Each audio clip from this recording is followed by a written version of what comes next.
Red Sun is an alternate universe where Superman, instead of landing in Smallville, actually lands in Soviet Russia. And it's the events of how he would have turned out had he been part of a communist country. The storyline is just one of the most intriguing ones. If he lands in Russia, is really what it's all about.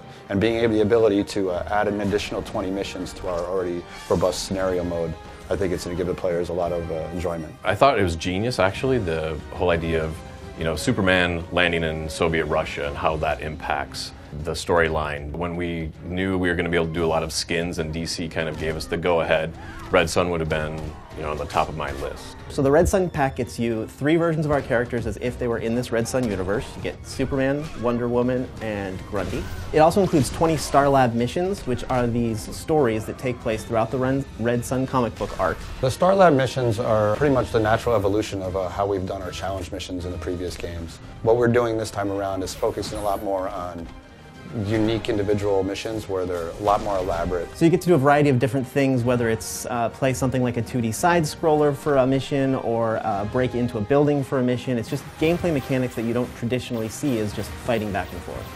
So my favorite thing about the Red Sun design on Superman is the way they took what is still a traditional costume and really gave it this militarized feel. So there's the obvious design element of the hammer and sickle replacing the S for his shield. We hold the S shield for Superman in very high esteem, and it's interesting to see, the hammer and sickle put into that S shield, and I think the graphic of that is really cool. But you also get to see these sort of dark colors and these tight stitching on his collar that really makes him look like this militant figure. We use more of an S-shields type belt for Superman, where I think in the comics it was a little more circular in design, and Wonder Woman had a type of matching belt in the comics. I think the color scheme is awesome, right? Because we have the black and the grays, and then you have that stark red against that. Red Sun Grundy doesn't actually exist in the comic book. We really wanted to expand the universe of Red Sun, so we picked a character that we thought would fit really well in there. So we added Grundy, who's this big communist sort of comrade friend. Red Sun Grundy has a few things that are different and I thought were really cool to add in that gave that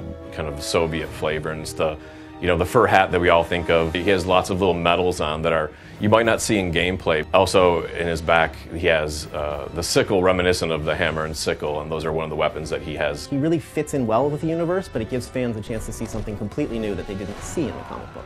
Everyone around here sort of knows that Superman is my favorite character, so even though it deeply pains me to see that hammer and sickle on his chest, he's my favorite because he'll give me a chance to really beat the crap out of this Soviet Superman.